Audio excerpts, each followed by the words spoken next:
What will happen when the police encounter Vin Diesel in an old cafe? Where are you watching from? Let us know in the comments. Don't forget to like, share, and subscribe to the channel. We'll bring you the best stories tomorrow. It was a crisp October evening in 2015 when 3 off-duty police officers strolled into Murphy's Diner, a small roadside restaurant just outside of Nashville, Tennessee. It was the kind of place where truckers, late-night travelers, and blue-collar workers stopped for a hot meal after a long shift.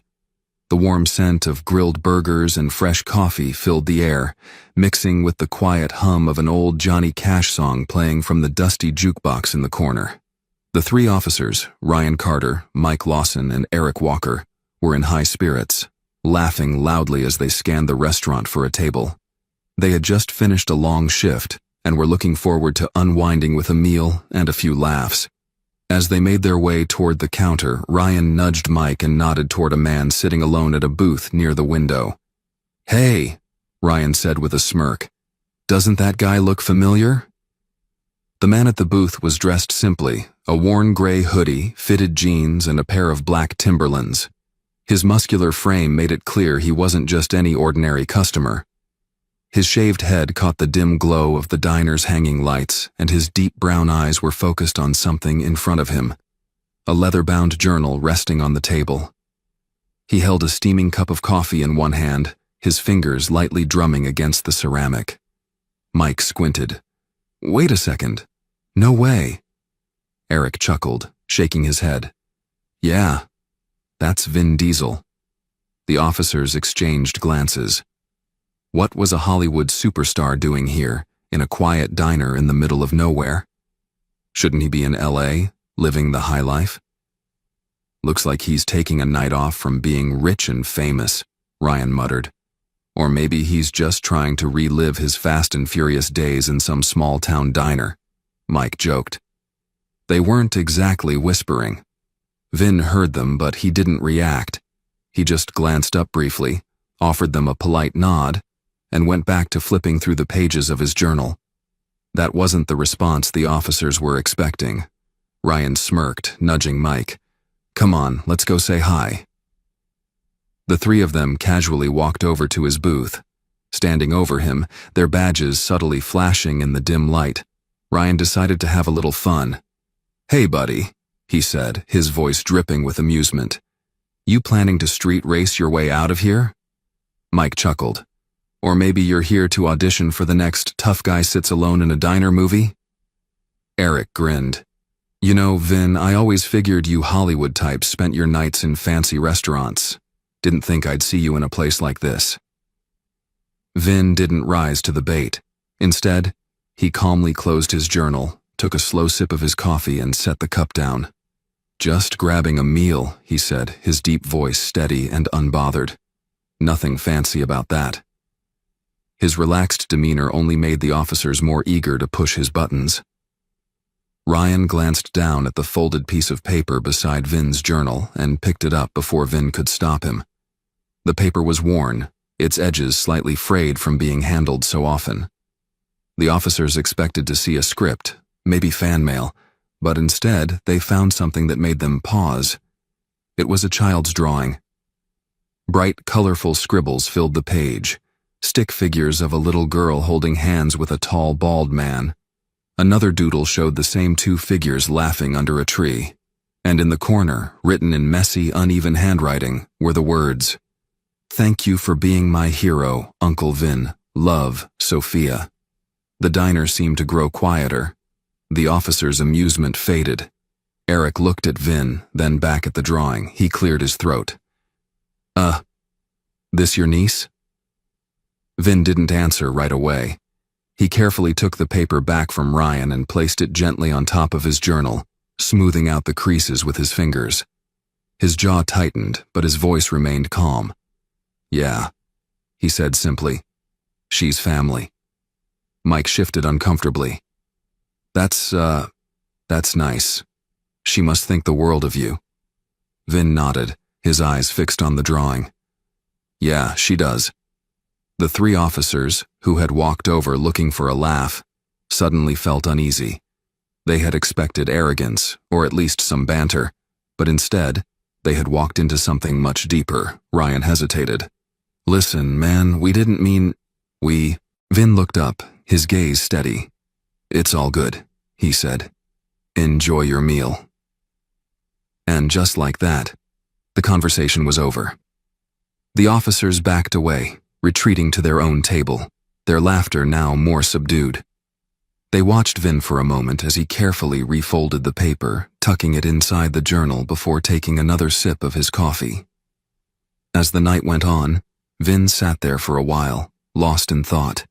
His fingers traced the edges of Sophia's drawing, his mind drifting to memories that were both precious and painful.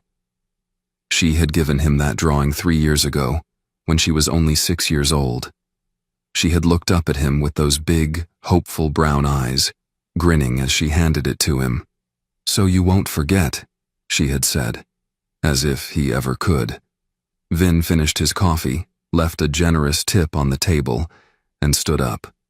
He pulled on his hoodie, tucked the journal under his arm, and walked toward the door.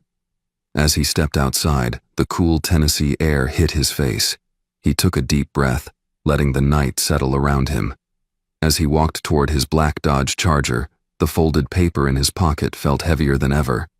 Because this wasn't just a drawing, it was a reminder of promises made, of love that never faded, and of a little girl who had given him something no amount of fame or fortune ever could. Family. And no matter what happened, he would never let her down. The Tennessee night was calm as Vin Diesel drove through the dimly lit streets, his black Dodge Charger humming softly against the quiet. He kept one hand on the wheel, the other resting on the folded drawing in his pocket. The diner encounter had stirred something deep inside him, memories that never really faded, just stayed buried under the noise of life. He wasn't just some Hollywood action star. Before the fame, before the movies, before all of it, Vin was just a guy from a working-class neighborhood in New York, raised by a mother who taught him that strength wasn't just about muscle, it was about showing up for the people who needed you the most. And Sophia needed him. He pulled into the driveway of a modest 2-story house on the outskirts of Nashville. The porch light flickered on as he cut the engine. Inside, waiting for him, was the one person who made all of it matter, Sophia. She stood in the doorway clutching a sketchbook, a small smile playing at her lips. Even at 16 years old, she was still his little girl, though life had forced her to grow up much faster than she should have. Her long, dark curls were pulled back in a loose ponytail, and her eyes, so much like her mother's, shone despite the fatigue etched into her face. "Hey, Uncle Vin," she called softly. "You're late. I made dinner, but don't get too excited. It's just spaghetti." Vin chuckled, stepping up the porch stairs. "Spaghetti sounds perfect, kid." Inside, the house felt warm, filled with little reminders of their life together, framed sketches on the walls, photographs of laughter-filled moments, stacks of books that Sophia loved more than anything. It wasn't a mansion. It wasn't a penthouse in LA. It was home. As they sat down to eat, Sophia flipped open her sketchbook and slid it toward him. "I finished this today." Vin looked down at the page. It was a drawing of the two of them sitting under a tree, smiling, the sun shining brightly above them. Beneath it, in her delicate handwriting, she had written, "Family is who you hold on to when the world lets go." A lump formed in his throat, but he swallowed it down. Instead, he reached across the table, gave her hand a squeeze, and smiled. "You're my bright star, Sophia," he said softly. "Always." For a moment, everything felt okay. The weight he carried, the fears he buried, it all faded in the warmth of her smile. But that peace wouldn't last forever. Sophia had been diagnosed 6 months ago. A rare autoimmune disorder, one that drained her strength day by day. Some days, she was her usual self, sketching for hours, cracking jokes, making him watch movies she knew he'd roll his eyes at. Other days, she could barely lift her head from the pillow. The doctors were hopeful but cautious. Treatment was aggressive, expensive, and exhausting. And while Vin had the resources to give her the best care possible, the one thing he couldn't do, the one thing that kept him up at night, was take her pain away. She tried to be strong for him. He tried to be strong for her. But the cracks were beginning to show. One night, long after Sophia had gone to bed, Vin sat in his study, staring at his open journal. The pages were filled with notes, letters to himself, reminders of their journey together. He turned to a fresh page, took a deep breath, and began to write. The first time Sophia smiled after her mother died, it was because I made a dumb joke about my bald head. The first time she called me Uncle Vin, she was 5.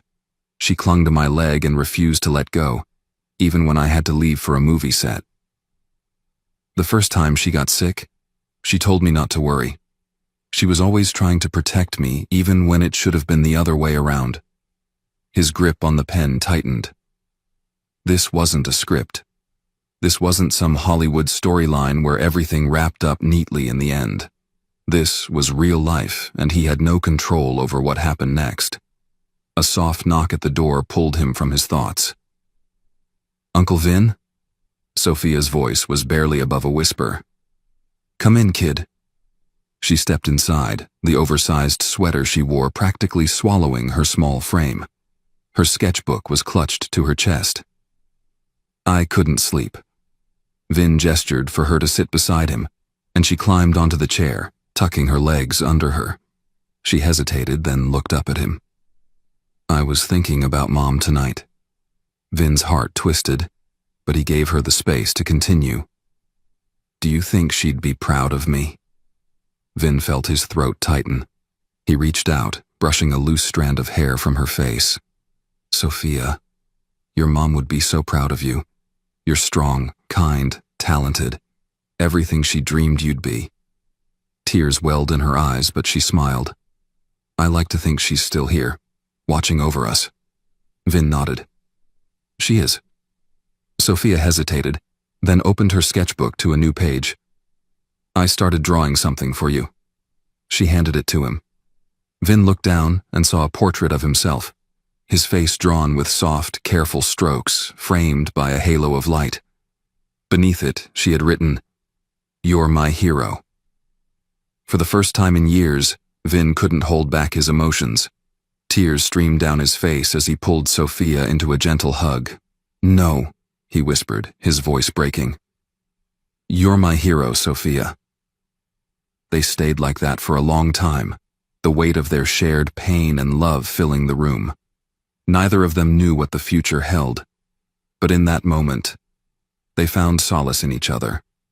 The next few weeks blurred into a cycle of hospital visits, long nights, and whispered words of encouragement.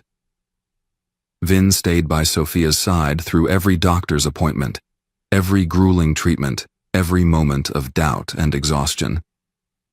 One afternoon, while Sophia rested, Vin sat alone in the hospital chapel. The fluorescent lights buzzed softly above him. He wasn't a man who prayed often, but tonight, he whispered into the silence. "She's just a kid. She deserves a chance at life, at happiness. Take it out on me if you have to. Just don't let her suffer." His plea hung in the air, unanswered. That evening, as he sat by Sophia's hospital bed, she surprised him with a request. "Uncle Vin," she said, her voice weak but determined, "can we take a drive tomorrow?" "Just us?" Vin hesitated.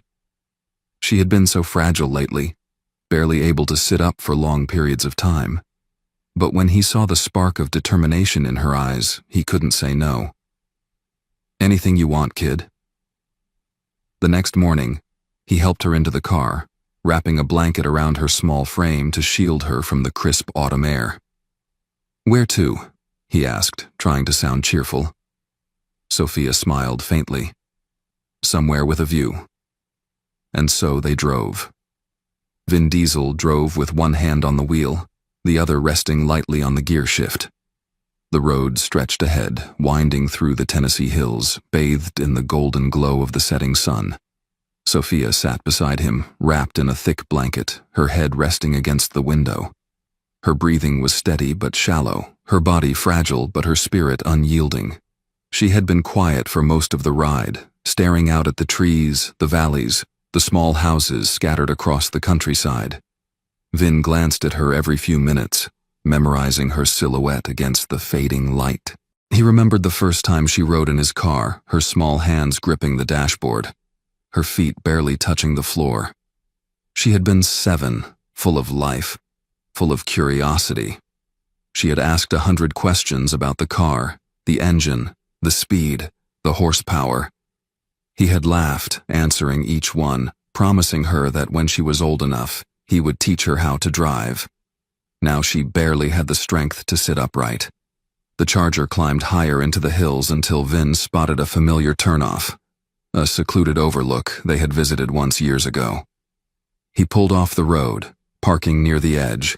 The city of Nashville sprawled below them in a sea of twinkling lights. The sky was painted in streaks of orange and purple, the last remnants of the sun disappearing beyond the horizon. He killed the engine, letting the quiet settle around them.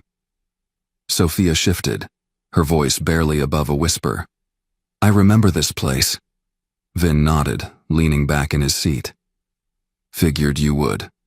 Sophia smiled faintly. "Last time we were here, you told me you were the best driver in the world." "I am," Vin said with a smirk.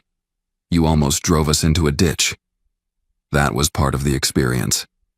A soft chuckle escaped her lips, weak but real. She looked out at the lights below, her expression thoughtful. "Do you think Mom would have liked it here?"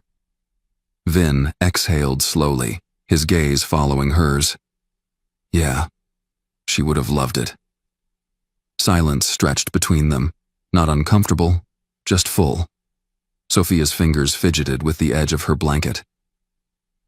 "I've been thinking about something," she said, her voice quieter now. "About what happens next."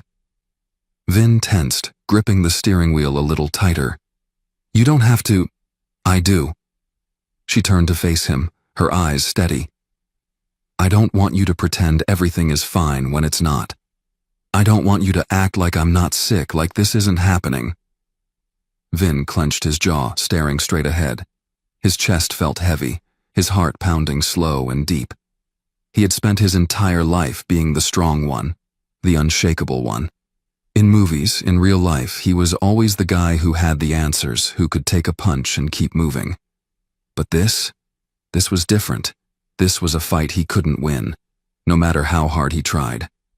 Sophia reached for his hand, her fingers cold against his warm skin. "You have to promise me something," she said. "Anything. When I'm not here anymore, you have to keep living."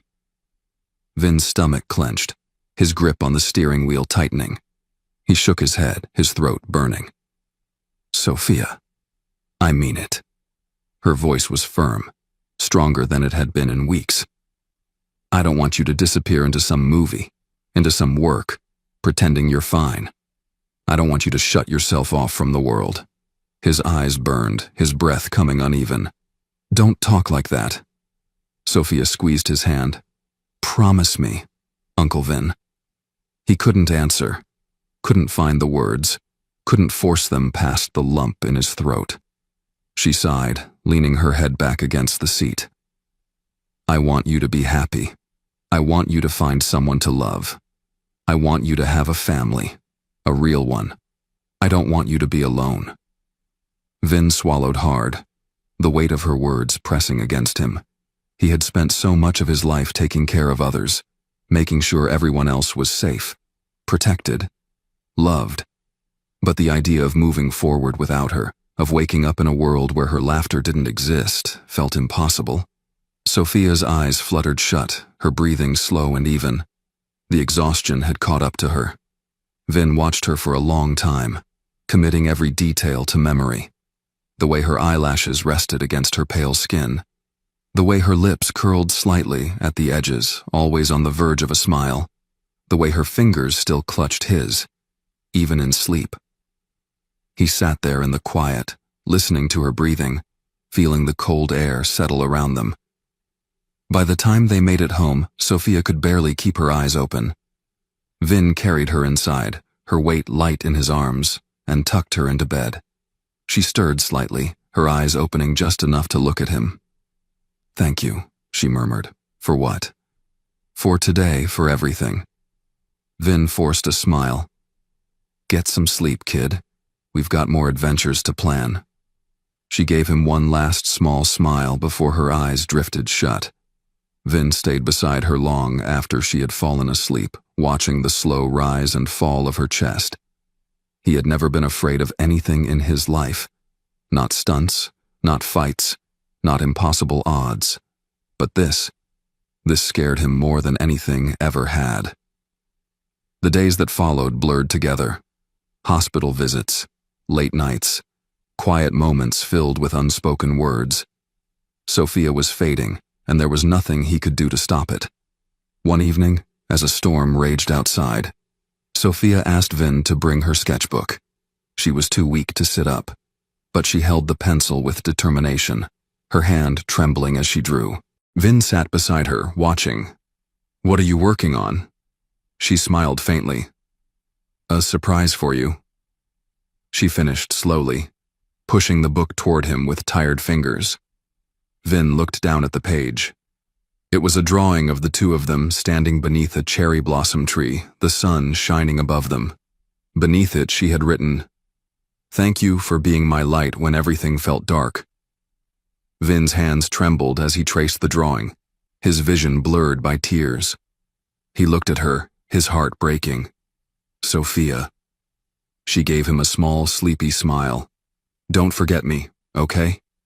Vin bent down, pressing a kiss to her forehead. "Never." In the early hours of the morning, Sophia slipped away peacefully, her hand still resting in his.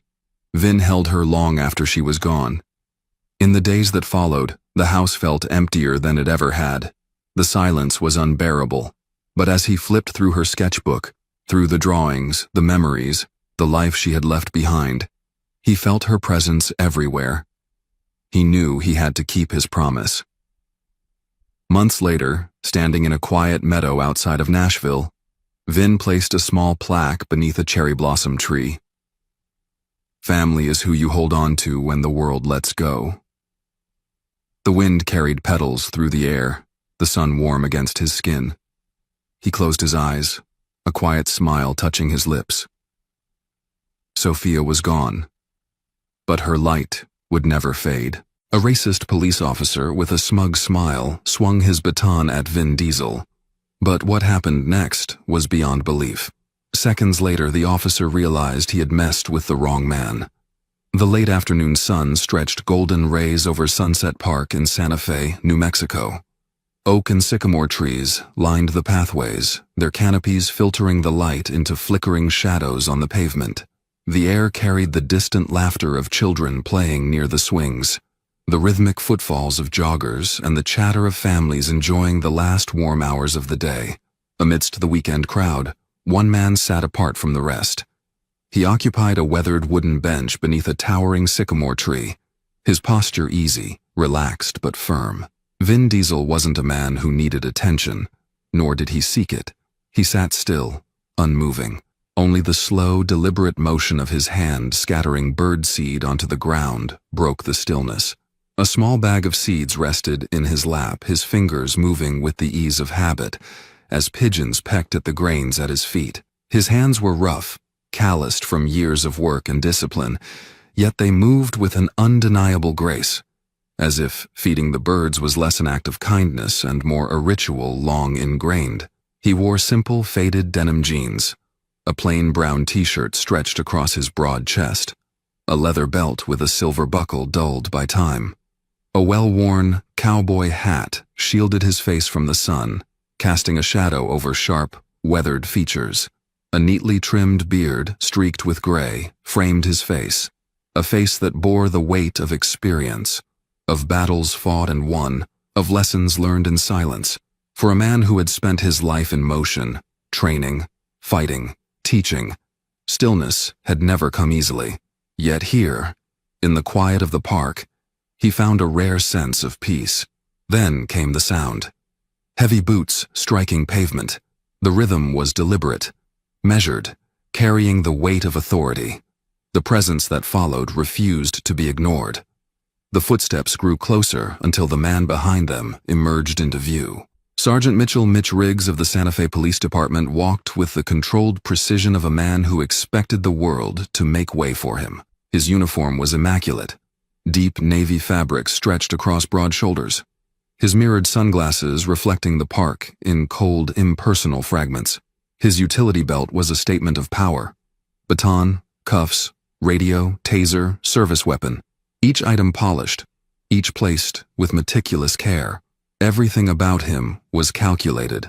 Those who knew him understood that Mitch Riggs did not enforce the law for justice. He did it for control. He was not a man of patience, nor was he a man of mercy. The people in this neighborhood had learned long ago that challenging him meant consequences, and most had made it a habit to stay out of his way. Riggs scanned the park. His gaze swept over joggers, families, couples walking their dogs, until it landed on the lone man on the bench. Something about him was off, too still, too composed.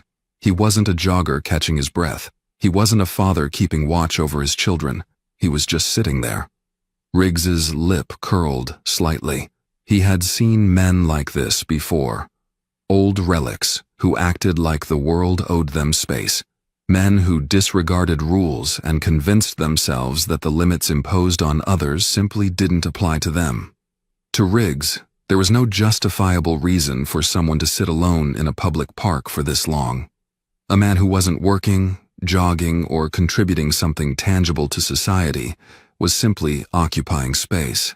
Without hesitation, Riggs veered off the paved walkway and strode toward the bench, his boots striking the ground with deliberate force. His fingers twitched once, brushing against the baton at his hip. A solid, familiar weight. This wouldn't take much effort. A few firm words, a show of authority, and the old man would move along. A few onlookers took notice. A woman with a golden retriever on a leash slowed her pace, her gaze flickering between the officer and the man on the bench.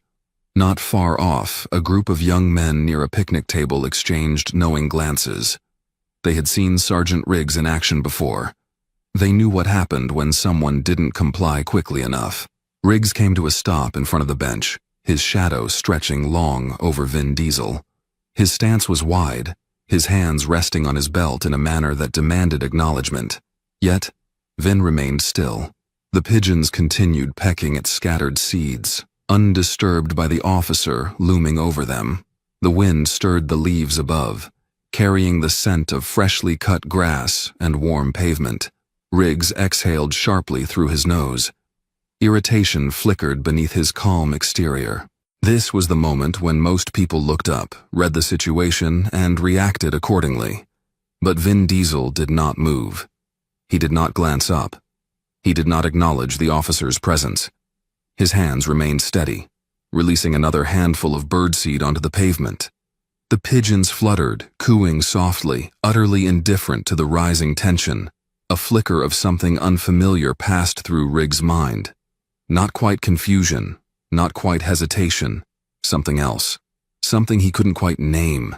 For the first time in a long while, his mere presence wasn't enough, and he didn't like it. Taking a step forward, Riggs planted his boot just inches from Vin's foot. His fingers unconsciously shifted toward his baton.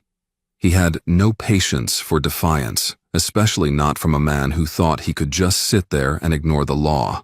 The sun dipped lower, stretching shadows across the pavement. Still, Vin remained unmoving. Most of the park's visitors continued their afternoon without noticing the shift in the air. Children's laughter, the rhythmic footfalls of joggers, the distant hum of city life.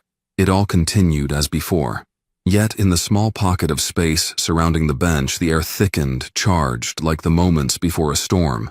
Sergeant Riggs loomed over Vin Diesel, his presence an unspoken demand. His boots gleamed in the fading sunlight, his stance rigid with expectation. He had given an order. He expected obedience. That was how this worked. But Vin did not move. The man remained as he was, unwavering. His fingers released another handful of birdseed onto the ground. The pigeons did not scatter. The bench beneath him did not creak with the weight of movement. If Vin Diesel had heard the officer speak, he gave no sign of it. The silence was more infuriating than any words could have been. People did not ignore Sergeant Riggs. Certainly not when he was in uniform.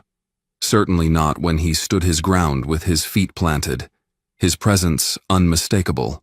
He was the one who commanded, and others obeyed. That was the natural order of things. Yet here, in the middle of a public park, a man sat on a bench as if the badge pinned to Sergeant Riggs's chest carried no weight at all. His fingers tensed at his sides. He had dealt with difficult people before, drunks, protesters, cocky teenagers who thought defiance made them righteous. But this was different.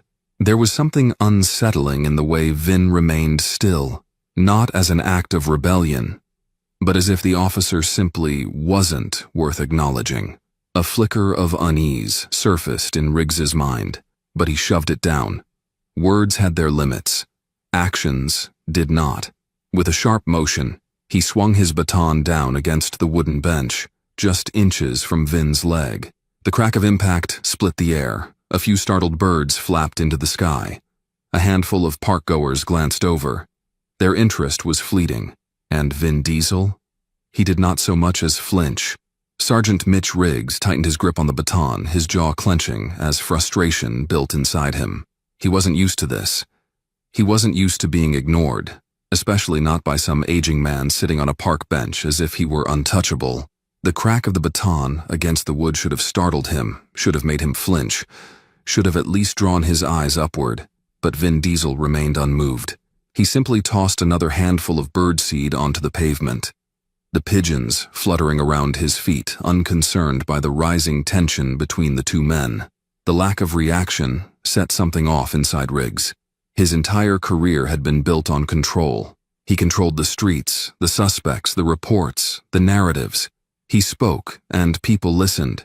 He ordered, and people complied. This man, this nobody, was breaking that cycle. His presence alone should have been enough to make Vin acknowledge him, if not with submission, then at least with some sign that he recognized who was in charge here.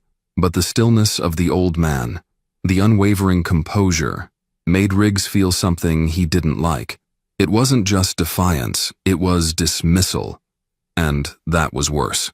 His fingers tensed, his patience thinned. His voice, when it came, was sharper, colder. I said, "Move along." The words carried the authority of a man who had given orders 1,000 times and had never needed to repeat himself. And still Vin did not react.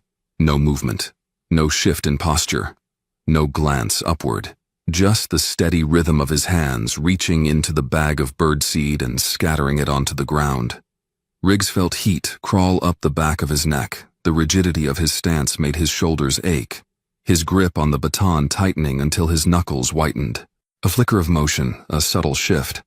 For a brief moment, Riggs thought Vin was finally acknowledging him, but all the man did was tilt his cowboy hat back slightly, just enough to let a sliver of his eyes catch the light. They weren't angry. They weren't amused. They weren't even indifferent. They were patient. The kind of patience that came with knowing how things would play out long before they did. The kind of patience that unsettled Riggs in a way he didn't fully understand. His fingers flexed over the baton, tension coiling in his gut. The bench creaked slightly as he leaned in, lowering his voice to something only Vin could hear. "Don't make this harder than it needs to be." The words were a warning. The kind he had given before to those who had learned to regret ignoring them. And yet, Vin didn't stiffen. He didn't show fear. He simply reached for another handful of seed, as if the officer beside him didn't exist at all. Riggs's temper snapped. His patience had limits, and this man had crossed them. His free hand shot out, gripping Vin's shoulder with force, fingers digging into solid muscle. It was supposed to be a simple act, a way to assert dominance, to show who was in control here. But in an instant, the balance shifted. Before Riggs could even process what was happening, his wrist was caught. Not hard, not yanked, just caught. The grip was firm, controlled, effortless. It wasn't a counterattack, it wasn't aggression, it was something worse. It was calculated. A precise application of pressure. Just enough to make a point. Riggs' breath hitched for just a second, his body instinctively tensing. The weight of the grip sent a jolt of alarm through him. Not fear, not yet, but something close. He had encountered resistance before, but this wasn't resistance. It was control. His instinct kicked in. He tried to yank his arm back, but the moment he did, Vin let go. It was so smooth, so seamless, that for a second, Riggs wasn't even sure the grip had been there at all. His wrist was unscathed, yet it felt as if something had been taken from him in that split second. A piece of control he hadn't realized he could lose. He took a half step back, breath coming quicker than before, but his body stiffened the moment he noticed movement around him. A few parkgoers had started paying attention. The woman with the golden retriever had stopped entirely, watching the exchange with silent curiosity. The group of young men at the picnic table exchanged glances, their expressions shifting from casual amusement to interest. Someone had a phone out, not raised to record yet, but close enough that it could be. Riggs's pulse quickened. He couldn't afford to lose here. Not in front of an audience. Not like this. His jaw clenched. He had been the one to start this, the one to take control of the situation. And yet, in the span of mere seconds, the balance had shifted. He had felt it, even if no one else had noticed. And that was unacceptable. His grip on the baton tightened. There would be no warning this time. No restraint. The old man would understand. Lifting the baton, he aimed straight for Vin's shoulder, expecting the usual response. A flinch, a stumble back. Something that would reassert his dominance. But as the strike came down, Vin moved. Not a dramatic move, nothing obvious. Just a subtle shift of weight, a small turn of his body, and it was enough. The baton sliced through empty air, landing nowhere. Before Riggs could process the miss, Vin's hand was already on his wrist again. There was no struggle, no forceful yank, just a smooth, decisive movement. And in that instant, the baton was no longer his. Riggs's pulse pounded. He had trained for this, years of drills, controlled scenarios, learning to subdue, to dominate. And yet, in a heartbeat, he had been stripped of his weapon as easily as if he were a rookie holding a stick. But the old man didn't raise it, didn't threaten. He simply held it, weighing it in his palm, considering it, before letting it fall to the ground with a dull clatter. Riggs stared at the baton, his breath uneven, the atmosphere around them shifting in a way he couldn't quite define. The authority he had taken for granted, his uniform, his badge, his weapon, had unraveled, left in pieces at his feet. The murmurs among the onlookers grew. Uncertain whispers exchanged between strangers. A pair of teenagers exchanged knowing glances. Others simply watched, hesitant, caught between curiosity and caution. Riggs's hands curled into fists, heat rising in his chest. A volatile mix of anger and something far more dangerous. Something that felt disturbingly close to fear. He had always held the power in moments like this. He had always been the one people feared. The one who dictated how a confrontation ended. But this wasn't ending the way he had planned. The realization hit him harder than the impact of his own baton against the bench. His fingers twitched toward his holster, instinct screaming for him to reclaim control in the only way left to him. Vin Diesel was already watching. The baton lay between them, stripped of its power, no longer a symbol of control, but just a useless piece of wood and steel. The world around them blurred. Park, trees, voices fading into nothing.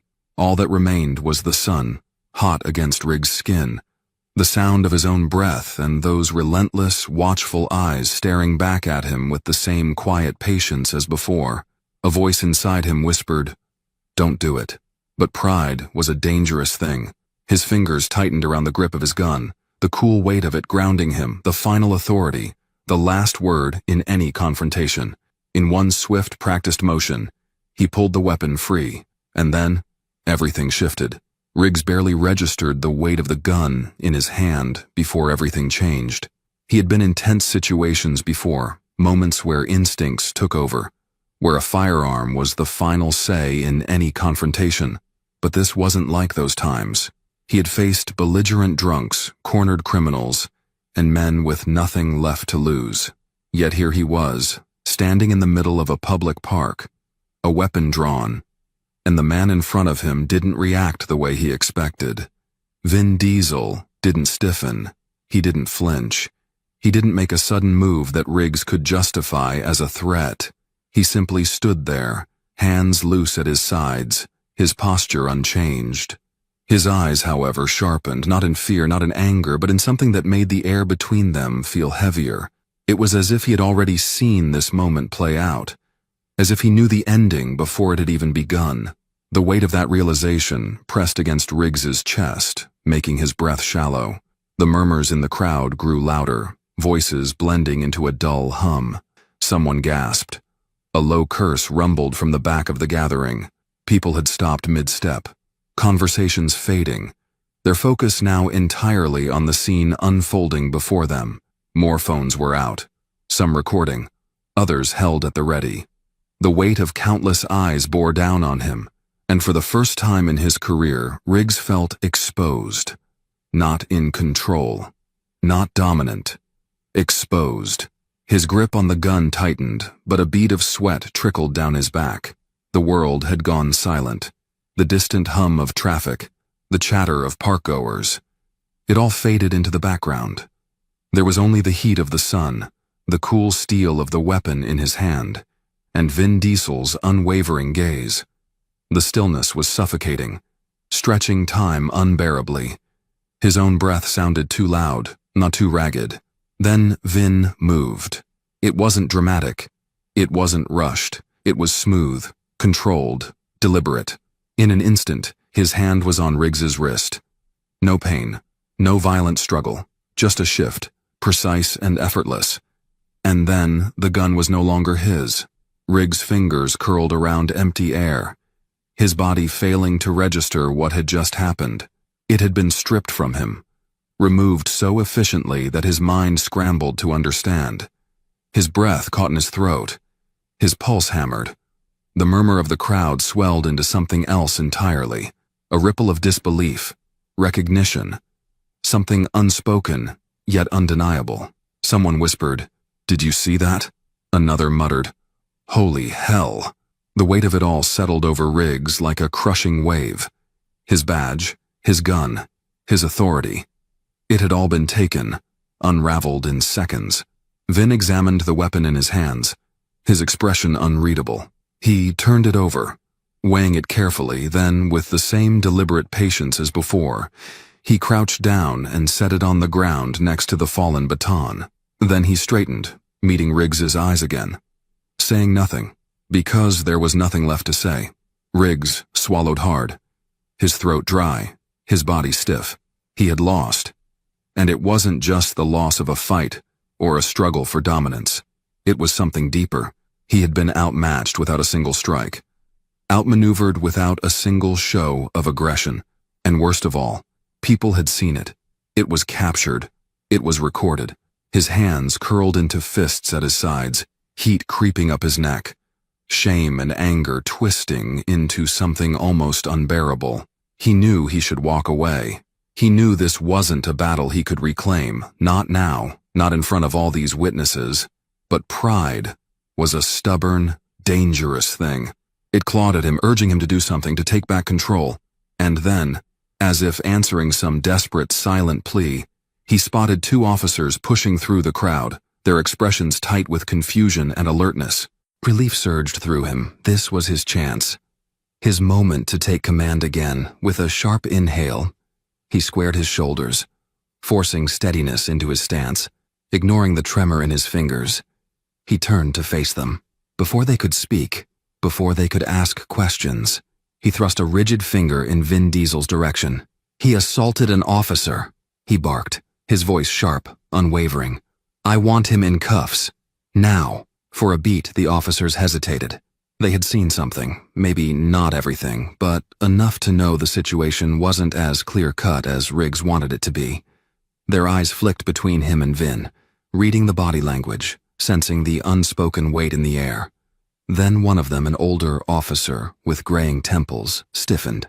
His gaze locked onto Vin Diesel, and just like that his entire stance shifted. The tension in his shoulders eased. His fingers hesitated near his holster before falling away entirely.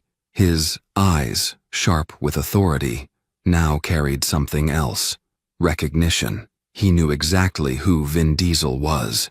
The realization rippled through the other officer as well, an unspoken acknowledgement passing between them. Neither man reached for his cuffs, neither drew his weapon. They remained where they stood, locked in a silent exchange that spoke louder than any command ever could. Riggs felt something tighten in his gut, a sickening twist of unease. Control was slipping. No, something more than control. The version of events he had been so determined to construct, the reality he had wanted to force into existence, was unraveling right in front of him. His fingers curled into fists at his sides as his mind scrambled for a way to regain ground, but before he could speak, the senior officer did. "Mitch," he said. And that was all it took. The weight behind that single name stopped Riggs cold. The silence that followed wasn't empty. It was thick, oppressive, charged with something irreversible. In that moment, Riggs understood. He hadn't just lost the argument.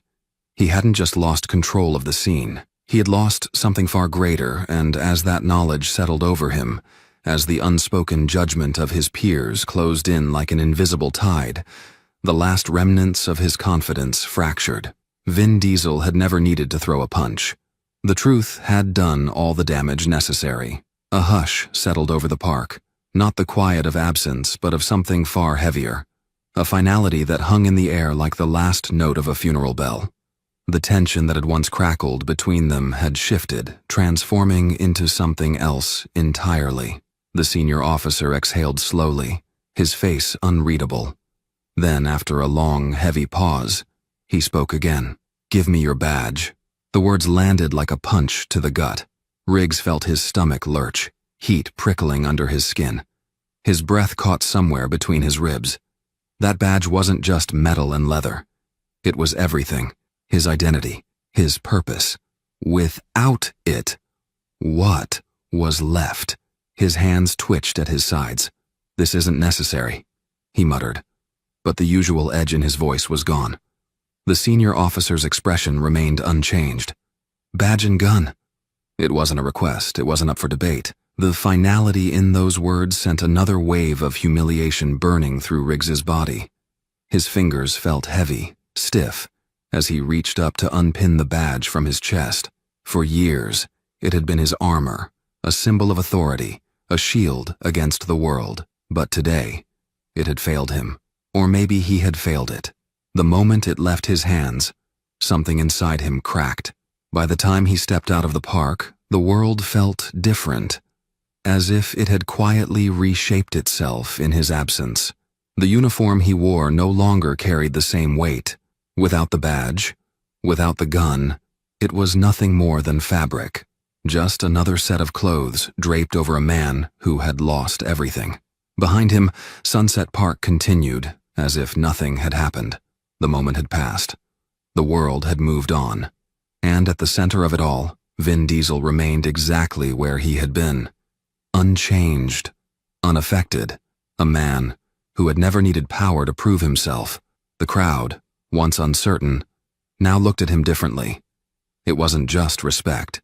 It was recognition. And as the former officer faded from sight, Vin said nothing. He simply returned to his bench, scattering another handful of birdseed onto the pavement. The pigeons, indifferent to the affairs of men, fluttered back around him, pecking at the seeds with the same quiet patience he had shown from the beginning.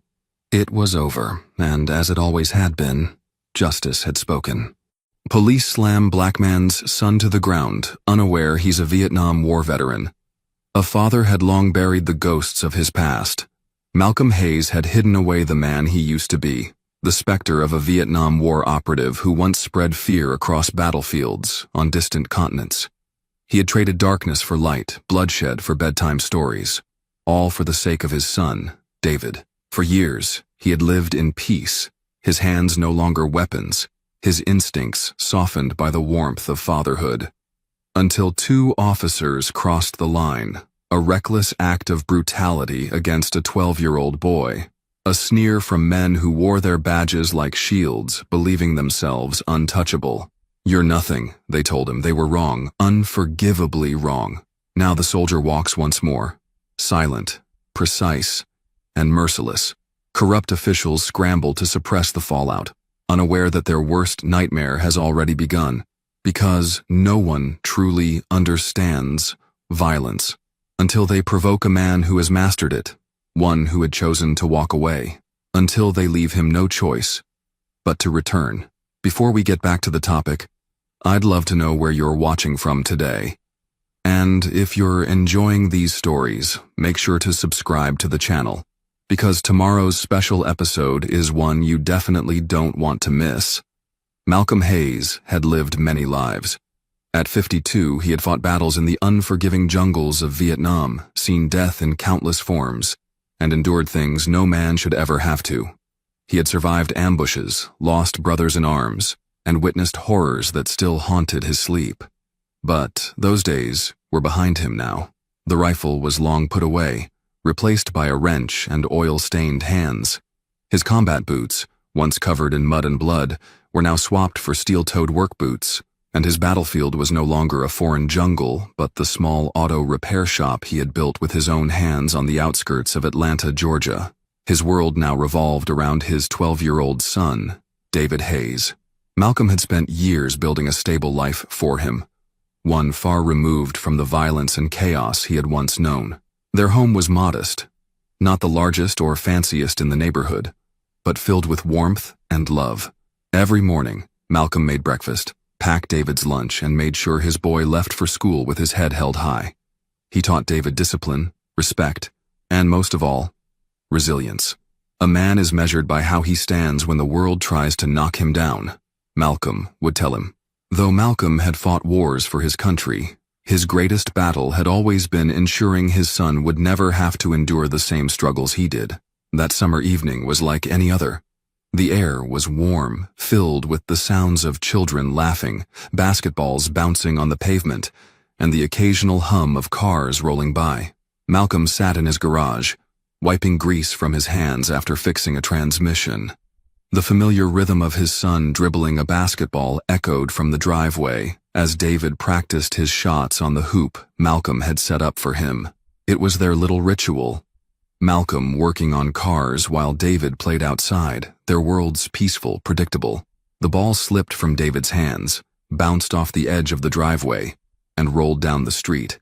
Without hesitation, he ran after it, his sneakers scuffing against the pavement as he chased it toward the curb. A police cruiser was parked nearby, its two officers leaning against the vehicle, engaged in casual conversation. Neither of them paid any mind to the boy at first.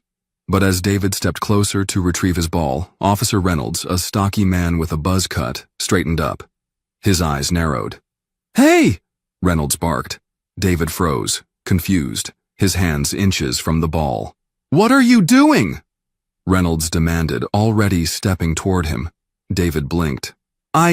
Before he could finish, Reynolds grabbed his wrist, twisting it sharply behind his back. David let out a yelp, his body instinctively recoiling from the pain. His heart pounded in his chest, panic surging through his small frame. "Stop resisting," Reynolds snapped. I'm not," David cried, his voice high-pitched with fear.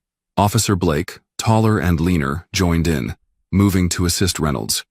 Without another word, the two men forced the boy to the ground, his small frame colliding with the rough asphalt. The impact scraped his arms, leaving angry red marks on his skin. Before David could even process what was happening, he felt a crushing weight on his back, Reynolds' knee pressing down, pinning him to the pavement. "You think you can just run up on a police car like that?" Blake sneered. David struggled for air, his face mashed against the pavement. "I was just getting my ball," he whimpered. From inside the garage, Malcolm had been adjusting the radio when he heard the commotion. The second he recognized his son's voice, strained with fear and pain, his instincts took over. He was through the door in an instant, his body moving with a precision he had long thought forgotten. The sight before him ignited something deep within him, something primal. His son, face down on the pavement, gasping for air as two officers held him down like a common criminal. The world around him blurred. The past and present merged into one. His heartbeat slowed, not from fear, but from the cold, calculated calm of a soldier assessing the battlefield. His voice cut through the thick Georgia air like a blade. "Get your damn hands off my son." Reynolds barely glanced at him. "Back off, sir. This is police business." Malcolm took another step forward, his movements controlled, his hands open but ready. "That is my child." Blake smirked. "Then maybe teach him not to run at cops." For a moment, Malcolm stood completely still. A cold wave of memories crashed over him. The war, the screams, the faces of the men he had fought beside and those he had fought against. He could hear the helicopter blades, the muffled gunfire. The orders barked through the radio. The weight of an M16 in his hands, the smell of burning foliage, and the thick humidity of the jungle pressing against his skin. The instincts of a soldier, a protector, surged to the surface. But he forced himself to stay calm, to keep his hands visible, to remember that this was not a battlefield. "You don't want to do this," Malcolm said evenly. "Let him up. Now." Reynolds' knee pressed harder against David's back. The boy whimpered. Malcolm's jaw clenched. "I said let him go." Blake chuckled. "You think you can intimidate us, old man?" Malcolm exhaled slowly, his fingers twitching at his sides. He had seen men like them before, not on the battlefield, but in the aftermath. Those who believed their power made them untouchable. They were the ones who never saw the bullet coming. "You don't know who you're dealing with," Malcolm said, his voice steady, controlled. Reynolds finally stood, but not out of fear. He stood because he was done playing. He adjusted his belt, sneering as he gave David a rough shove toward his father. The boy stumbled, his breath still ragged from the pressure that had been on his back. Blake stepped forward, his hand resting on his holstered weapon. "You better watch yourself, old man." Malcolm didn't flinch. He placed a firm hand on David's shoulder, steadying him, but his eyes remained locked on the officers. The street had gone silent. Neighbors had begun gathering, phones raised, recording everything. A woman's voice rang out from across the street. "They tackled that boy for no reason." A younger black man stepped forward. "They think they can get away with anything," he muttered. Reynolds and Blake exchanged glances. The tension in the air was thick. Then, the distant wail of sirens cut through the silence. Reinforcements were coming. Malcolm knew this wasn't a fight he could win with his fists alone. He turned to David. "Stay close to me, son." And as the flashing red and blue lights painted the street in chaos, Malcolm Hayes, once a soldier, once a man who had fought for a country that never truly fought for him, prepared for the next battle. The wail of approaching sirens grew louder, echoing off the houses lining the street. Neighbors stood frozen, some with their phones raised, capturing every second. Malcolm tightened his grip on David's shoulder, steadying his son, but inside, the soldier in him was stirring. He had faced enemies before, ones with weapons far deadlier than a police badge. But this wasn't a jungle, and the enemy here wore the colors of the law. He had been a fighter once, but now he was a father, and that meant knowing when to strike and when to hold steady. Reynolds and Blake stood firm, watching Malcolm, their bodies tense, their hands dangerously close to their belts. They weren't backing down, but neither was Malcolm. The lead police cruiser skidded to a halt, doors flung open, and officers poured out, forming a tight perimeter. The one who stepped forward first was an older man, his uniform crisp, his expression unreadable. His badge identified him as Lieutenant Grayson. He took in the scene quickly. His officers standing rigid, their faces twisted with anger, Malcolm with his fists clenched, and David, small and shaken, standing in his father's shadow. "What's going on here?" Grayson's voice was hard, authoritative. Reynolds straightened, the aggression in his stance shifting into something more calculated. "This man assaulted an officer," he said, his voice firm. "That's a lie." Malcolm's voice was quiet, but unwavering. He wasn't afraid, and he wasn't about to let them twist the story. Grayson's gaze flickered to Malcolm. "Sir, are you armed?" Malcolm's lips pressed into a thin line. The question itself was insulting.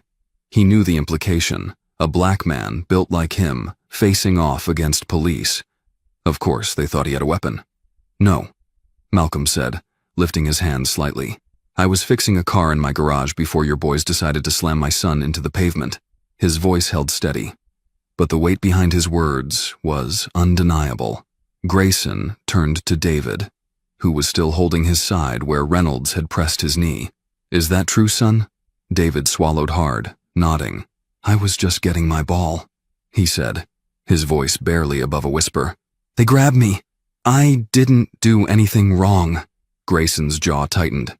The shift in the crowd was palpable. People murmured, some stepping closer, their frustration growing. Malcolm could see it in Grayson's eyes. He knew this was bad. He knew cameras were rolling. He knew this wouldn't be swept under the rug so easily. But the problem with men like Grayson was that their loyalty was never to justice. It was to the badge, to the institution that protected its own. "I'm going to have to ask you to come with us," Grayson said finally. The air changed in an instant. The murmurs turned to outrage. A woman's voice cut through the tension, sharp and furious. "Are you kidding me? That man didn't do anything?"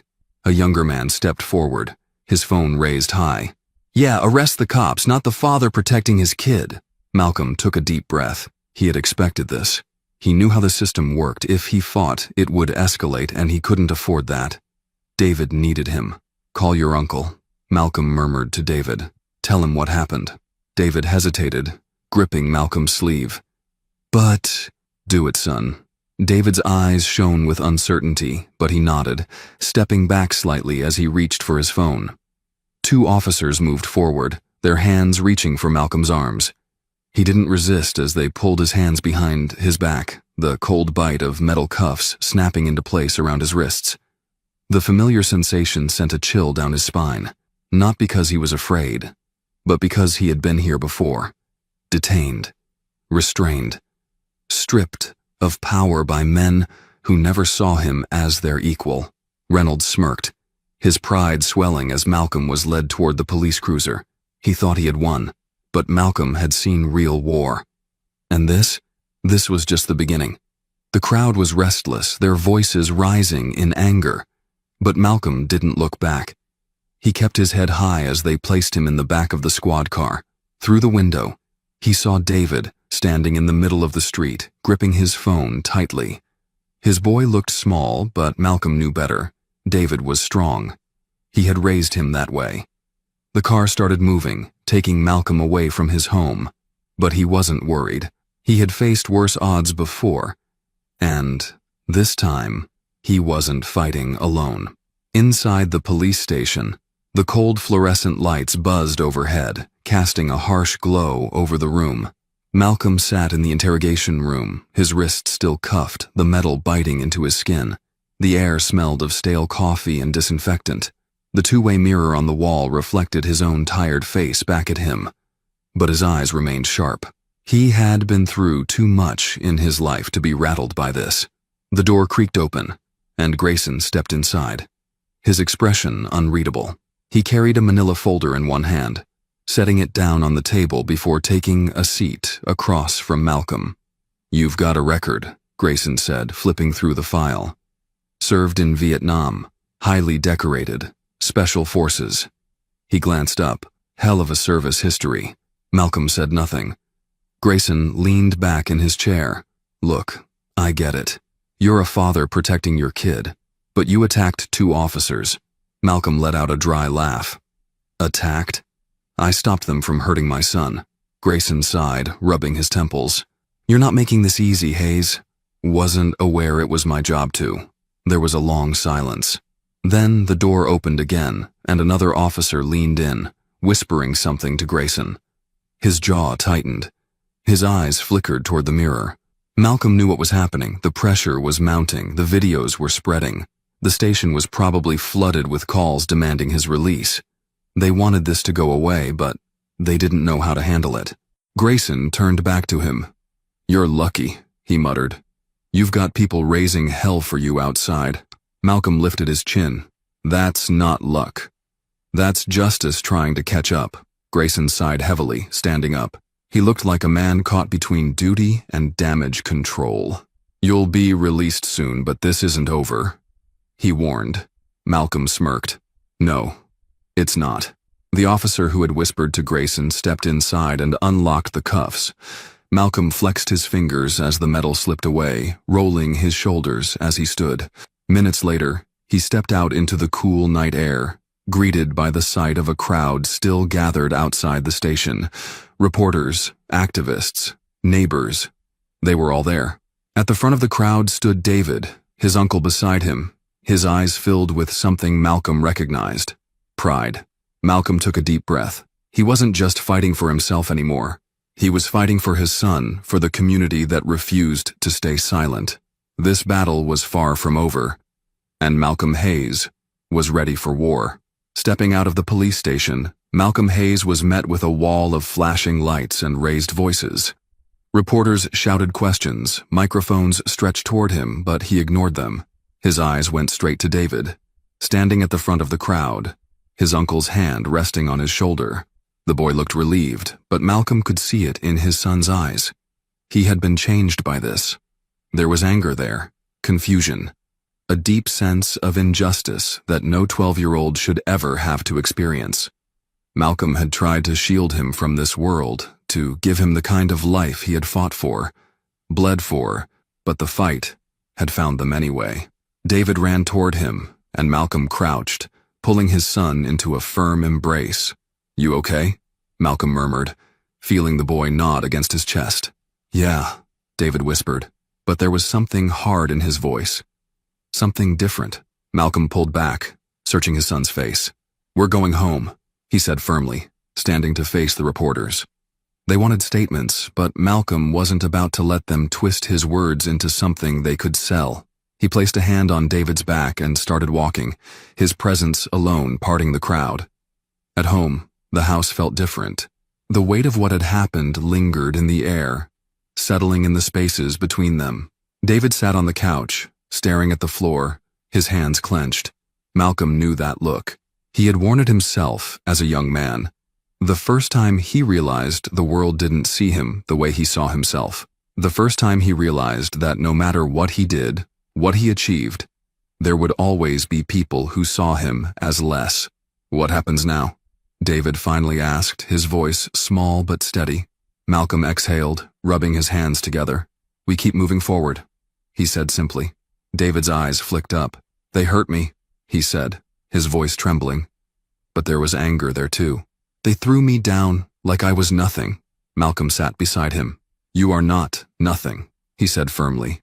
"You are my son. You are strong. You are worth more than they'll ever understand." David's fists tightened. "So, what do we do?" Malcolm hesitated, not because he didn't have an answer, but because he had too many. The soldier in him wanted justice, retribution. He had spent years burying that part of himself, telling himself that battlefields were behind him. But tonight, seeing his son like this, he knew the fight was far from over. The phone rang, cutting through the heavy silence. Malcolm sighed and stood, picking it up. His old friend and fellow veteran, Henry, was on the other end. "Man, you got the whole damn country talking," Henry said, his voice a mix of amusement and frustration. "You all right?" Malcolm ran a hand over his head. "Yeah, I'm good," he said. But they both knew it was a lie. "Listen," Henry continued, "I got people reaching out. Civil rights lawyers, activists, even a few politicians. They want to talk. They want you to talk." Malcolm frowned. "I didn't do this for attention." "I know," Henry said. "But this isn't just about you. It's about all of us. This keeps happening. It keeps happening, and now people are watching. You can either let them control the story, or you can tell it yourself." Malcolm glanced at David, still sitting on the couch staring at the floor, lost in thought. His son had been changed tonight. There was no undoing that. But maybe, just maybe, there was a way to turn that pain into something more.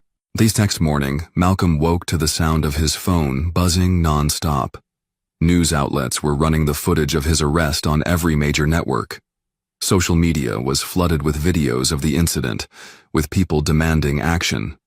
Protests were already being organized, and Malcolm's name was at the center of it all. He turned on the TV, watching as pundits debated whether he was a hero or a criminal, whether he had been justified in defending his son or had overstepped. He muted the TV, shaking his head. None of them knew him.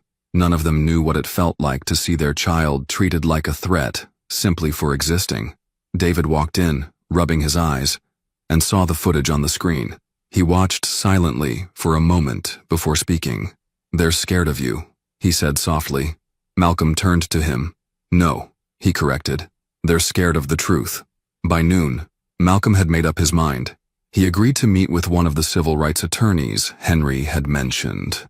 They met in a small office downtown, away from the media frenzy. The attorney, a sharp-eyed woman named Camille Johnson, listened intently as Malcolm recounted everything.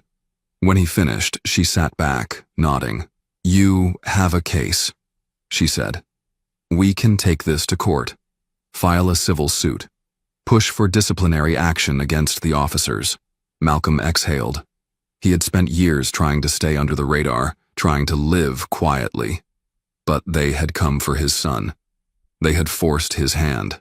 "I want them held accountable," he said finally. "Not just for me. Not just for my boy. For every kid that's been thrown to the ground and told their life doesn't matter." Camille smiled, the kind of smile that said she was ready for a fight. "Then let's get to work." The case gained traction fast. The footage was undeniable, and the pressure from the public made it impossible for the department to ignore. Reynolds and Blake were placed on administrative leave while an internal investigation was opened. But Malcolm knew how these things worked. Investigations led to delays. Delays led to people losing interest.